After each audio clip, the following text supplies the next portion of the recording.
Что-то это очень мне напоминает мои поездки на Кавказ. Также заготавливались дрова, также мы ездили с ночевкой.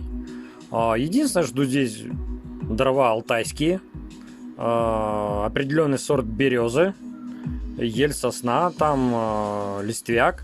Вот ящики мы из Кавказа, притащил их на Алтай. Пивко вот стоит вместо медовухи, потому что с Пашей маленько не получилось.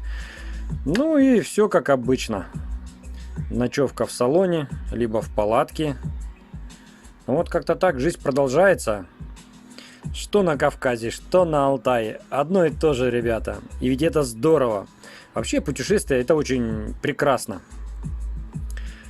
Путешествуйте, живите, дышите полной грудью. Всем удачи. Подписывайтесь на мой канал, всегда свежие новости с колес. Всем добра.